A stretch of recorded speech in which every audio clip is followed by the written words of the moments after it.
Strip out of your civilian clothes and place all of your belongings in the box with your name on it. All of your belongings. Shake your hair, wiggle your fingers, spread your toes, blow your nose. Welcome to Enola Vale Youth Correctional Facility. Bonjour à tous, un Français à New York. Ce Français, c'est Kim Chapiron. Après le film de Shaitan, eh bien, il est venu présenter en compétition ici, au Festival de Tribeca, son nouveau long-métrage, Dog Pound, qui sortira en France le 23 juin prochain. Tribeca, un festival très important, notamment pour Kim Chapiron, puisque ce festival a été créé et organisé par Robert De Niro. La rencontre a eu lieu. Kim Chapiron va nous en parler dans quelques instants, puisque nous avons décidé de passer toute cette émission en sa compagnie. Il a écrit son nouveau long-métrage ici, à New York. C'était il y a quelques mois.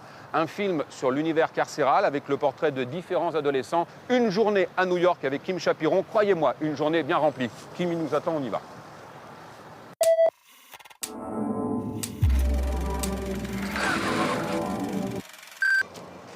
Comment ça va, Kim? Ça va très très bien. Pas trop tendu? Un petit peu tendu quand même. Là, ce matin, c'est la projection presse. Je suis venu checker la copie. D'accord. Le son, la couleur, pour qu'ils s'en prennent plein la gueule. Ouais, et tout va bien, ça va, il n'y a pas de problème? Et tout va bien. Moi, j'aime bien mettre le son un petit peu plus fort, toujours, dans les salles, pour vraiment que les gens soient scotchés à leur fauteuil. Un peu sous pression ou sous Ouais, tension? ouais. Right now, you're all level 1. Evaluations will determine for us whether you actually want to change and rehabilitate.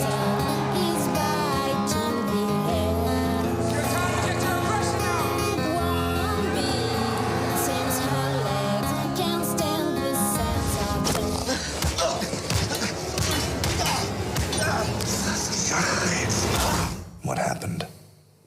I slipped and fell.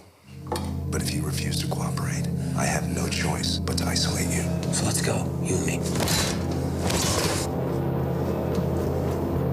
Come on, throw down.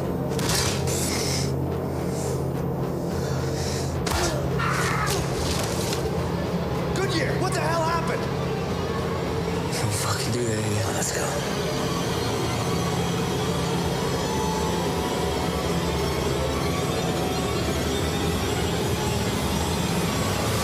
Ça représente quoi concrètement pour toi d'être ici à Tribeca, à New York, et présenter Dog Pound en compétition?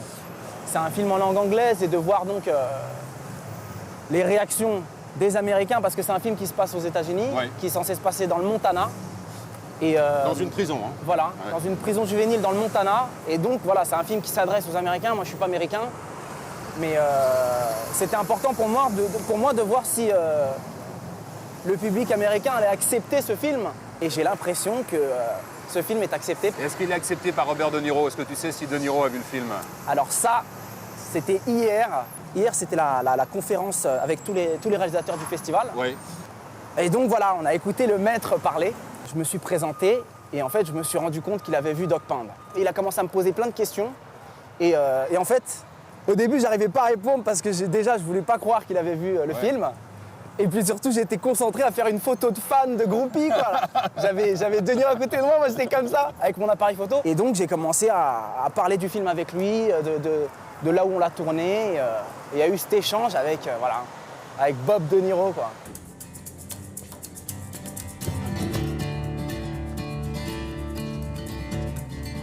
Hey, yo, you Butch? Wants to know. This nigga Shadow wants to talk to you. For what? Don't know. Tu disais, faire un film sur des ados en prison, il faut faire attention. Ça veut dire qu'il ne faut pas tomber dans les clichés également. Tu as fait très attention à ça pour avoir vu le film qui est d'une grande réussite. C'est vrai qu'à aucun moment on est là-dedans. C'était très important pour toi de ne pas être dans ces clichés. Je pense que c'est un sujet avec lequel on ne peut pas tricher. D'accord. Butch, bed on the far left. Davis, straight ahead. Angel, right here. Judge may have given you a sentence, but in reality, your sentence all depends on your behavior. Ce film, si je devais le résumer, c'est une tentative de reconstitution de ce que j'ai ressenti la première fois que je suis allé donc dans cette première prison juvénile. J'avais tous les préjugés, tout le fantasme de ces films qu'on voit. Bien sûr. No weapons. No sharp items. No pornographic material. No illegal substance. No tobacco. No alcohol. And no signs of gang activity will be permitted. Pour te raconter un peu comment s'est passée cette première rencontre avec la prison juvénile, déjà, le gardien d'une gentillesse, mais tu peux pas t'imaginer. Qui nous introduit, qui nous parle, très fier de nous montrer, de nous expliquer un peu comment ça se passe dans une prison juvénile. Il ouvre donc la grosse grille. Je mets un premier pied, mon co-scénariste me suit, la porte se ferme, et en fait, il nous suit pas. Et on se retrouve tous les deux dedans. Et moi, je me souviens dans ma tête, tout de suite, tout est parti. Kidnapping, scène de film, etc. Et je me suis dit, oh là là là là là là. Voilà. Ouais. Les Frenchies qui viennent faire joujou avec des sujets qui ne les concernent pas. Donc moi, tout de suite, dans ma tête, je commence un peu à paniquer. Et en fait, retournement de situation, l'opposé. Je suis face à juste 3 petits garçons qui sont accueillants, qui commencent à nous raconter toutes leurs histoires, à nous présenter à tout le monde. Ce sont avant tout des enfants, quoi. Il Donc, reste des enfants malgré tout. Là, on va tourner juste là. On tourne là? C'est la D'accord. 6e rue. Ok. Donc 6e rue, boutique mythique, A1 Records, je crois que tu aimes bien la musique. Ah, j'adore ça, oui.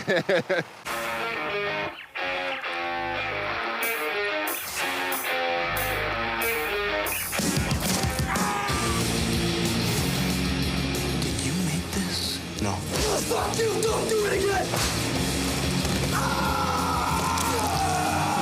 Quand on regarde le film, il y a des gueules incroyables. Et je crois que tu as travaillé quasiment qu'avec des acteurs non professionnels. En tout cas, ce qui était important, c'est d'avoir les gueules qui correspondent au rôle.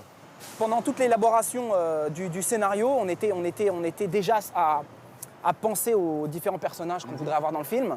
Et évidemment, on a commencé le casting super tôt. On avait 5 directeurs de casting qui bossaient. À travers tous les États-Unis. Voilà, et donc le casting a été fait dans la rue, dans des bars, dans des groupes home. Et en même temps, pendant la préparation, sur le lieu de tournage. Tu as recruté entre guillemets dans les prisons. C'est-à-dire que dans le film qui se passe en prison, il y a des prisonniers qui jouent presque leur propre rôle. Bah dans ce film, en fait, pour cette volonté de réalisme, je pense que ce regard indescriptible qu'ont ces petits, je ne pouvais pas l'avoir avec des acteurs. Donc vraiment que tu prennes des mecs qui viennent de là, quoi. Bah, pendant la préparation, en fait, notamment avec 2 centres de détention juvénile, on a fait des ateliers théâtre en fait avec eux. I said, eat them goddamn pills now. Perfect. We both kind of evil, you know what I mean? We both kind of smart in our own little ways, slick, you know, I don't know, I like Banks. I am Banks. C'est le taulier de la prison. D'accord. Et Banks, donc, qui est le caïd dans Dog Pound, est le caïd dans la prison où on l'a trouvé. You know, Banks is just, you know what I mean? He's a real cool dude. Just kind of quiet and shit like that, but he's the boss, you know what I mean? He's the unspoken boss. I'm the bad guy. That's it. Et donc, lui est sorti 2 jours avant le début du tournage de Prison. Donc, on avait avec la production, parole officer, les gens qui s'occupent de la prison, de la réinsertion, étaient là. On avait un couvre-feu, il fallait qu'il sorte à une heure précise du tournage. Et juste, il incarnait tellement ce personnage que c'était lui et que personne c'était d'autre. lui, Ouais. et puis que c'était vraiment ça l'idée du film aussi. How was your experience working with Kim Chaperon? Kim is a mad scientist, and I'll never work with him again. That makes sense. Tu fais un long métrage avec des gens, acteurs non professionnels, dont certains sont en prison. Est-ce que c'est pas compliqué à gérer? Est-ce que comment tu gères ça? Tu es obligé de t'adapter aussi? Le plan de travail s'adaptait aussi en fonction, eux, de leurs possibilités? Complètement. Là, j'ai envie de parler, par exemple, on va le rencontrer tout à l'heure, j'ai envie de parler d'Adam Butcher. Ouais. Adam Butcher, j'arrive un matin sur le tournage et on me dit « Adam n'est pas là ». Je fais « Adam n'est pas là, ok, d'accord, c'est juste lui qui est dans tous les plans. Il est en garde à vue ». Et donc là, je fais « D'accord, tiens, regarde, je te passe le magazine ». J'ouvre le journal quotidien et je vois Adam Butcher avec une tête de killer.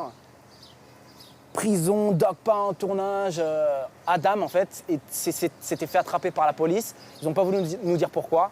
Et il était en garde à vue, en comparution immédiate, avec tout le staff de la production en train de dire écoutez, là, il y a quand même beaucoup de gens de votre ville qui sont en train de bosser pour ce film. On y croit beaucoup. Et là, le film va s'arrêter si vous ne le faites pas sortir.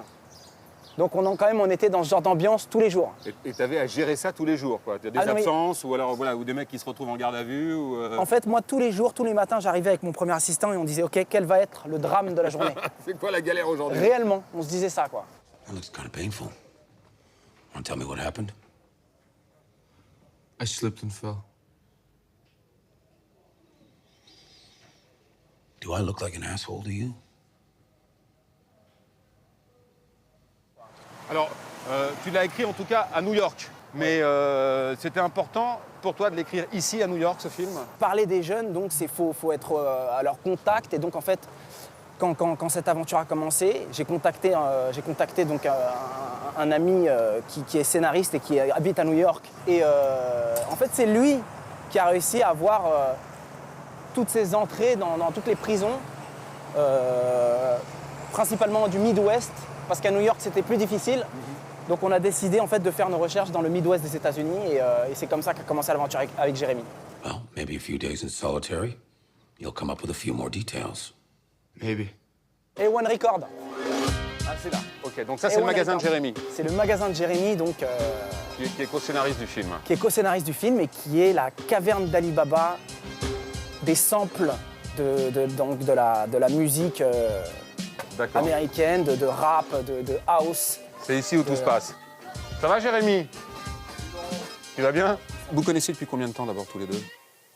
Depuis longtemps, 98. 12 ans, ouais. Ouais, 12 ans. Depuis 12 ans. Et toi, tu as la particularité, Jérémy, d'être mi-français, mi-américain? Voilà, exactement. Ma mère est américaine et mon père est français. Et tu vis à New York depuis combien de temps? Depuis 13 ans. Justement, c'était immédiat pour toi l'envie, le besoin de travailler avec Jérémy sur le scénario de Dog Pound, parce qu'il connaît bien les États-Unis? Voilà, c'est déjà, c'est vraiment un pur produit new-yorkais, Jérémy, donc qui tient cette boutique légendaire quand même. Où, moi, j'ai passé beaucoup de temps dans cette boutique et donc c'est vraiment l'essence new-yorkaise. Et donc, nous, le but avec ce scénario aussi était de vivre un peu la réalité de ces petits, quoi. Et c'était vraiment un travail à quatre mains. Comment vous êtes répartis la tâche tous les deux? Dans les prisons, déjà, on n'avait pas le droit de prendre en photo, on n'avait pas le droit de filmer, pas le droit de citer les lieux. Et on était avec notre petit calepin. Et toute la journée, en fait, on était dans ces prisons. Et Comme deux journalistes, presque, vous notiez mais un complètement. petit peu. Ouais. C'était, Travail de journaliste, quoi, ouais. Et donc, nous, on était là, on a vécu vraiment avec eux. Et c'était un moment fort de l'écriture. Justement, au-delà du scénario, comment vous êtes partagé les dialogues? Là encore, c'est du quatre mains. Comment vous avez dialogué tout ça? Moi, j'ai un peu une oreille pour tout ce qui est dialogue New York. Donc, j'ai un peu adapté cette sauce au dialogue. Par contre, une fois sur place, quand on était avec les jeunes, on a dû plus ou moins adapter ça à leur slang, à leur argot, à la façon dont ils s'expriment. Si on parle de l'écriture, Jérémy aussi était là pendant tout le tournage.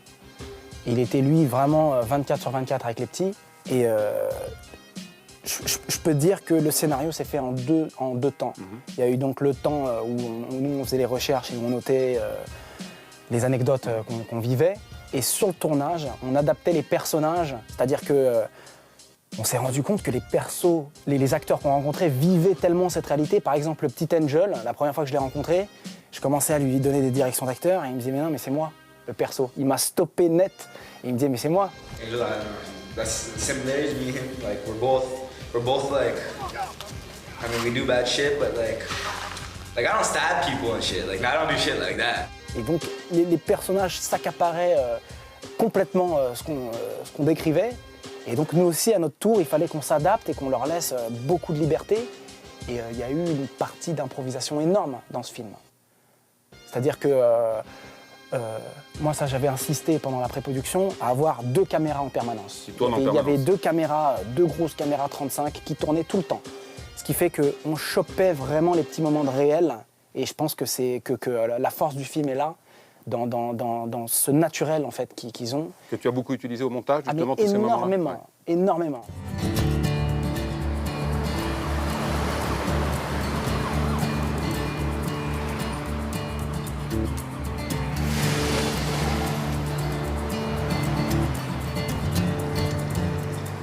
Donc Kim, on est où là précisément? Alors là, on est dans le Queens, on est juste à côté de PS1, qui est juste là-bas. D'accord. Musée d'art moderne. Musée d'art moderne. Ouais. Ici, quand même, on a rencontré chaque type de personnage qui est dans Dog Pound. Ouais. On essayait, tu vois, de voir vraiment les trois personnalités. Il y a donc Davis qui est plus qui vient plus d'une famille middle class de banlieue américaine, un peu personnage à la Larry Clark, quoi. Ouais. Qui deal un petit peu, qui est pas un gangster, mais qui est plus essayer d'être dans le coup pour impressionner les minettes, quoi. Et t'as Angel qui lui est plus le mec des projects, qui est le petit Mexicain, quoi, qui lui vit une réalité bien plus dure. Et t'as Butch.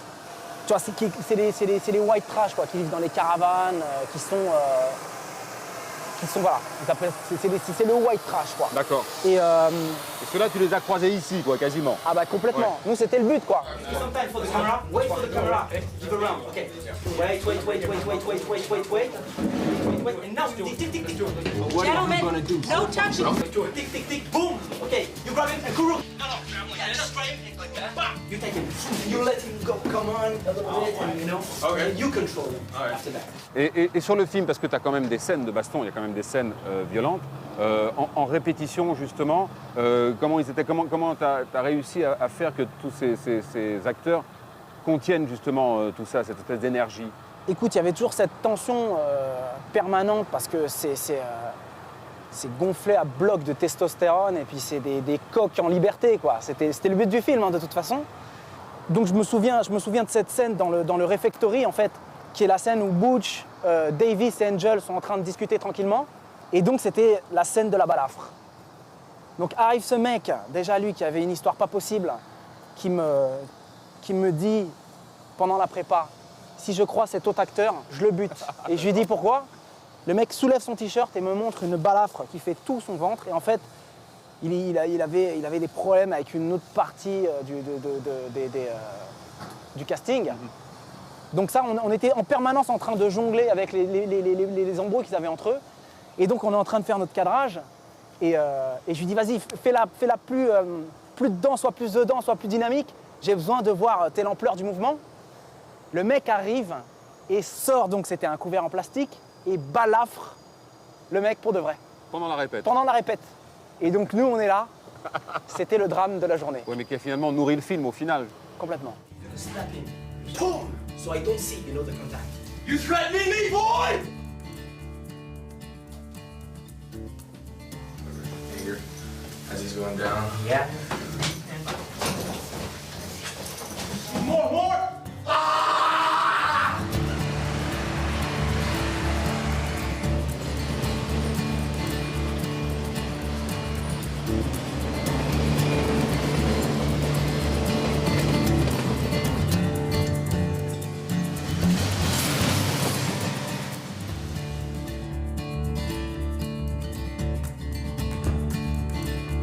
It's gonna be your first screening in New York? Tribeca Film Festival.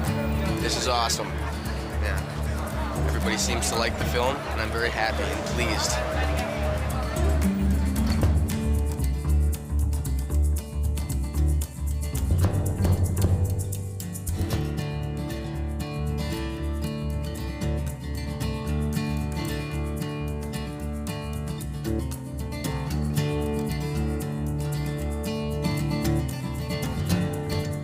John, so please give them a big welcome.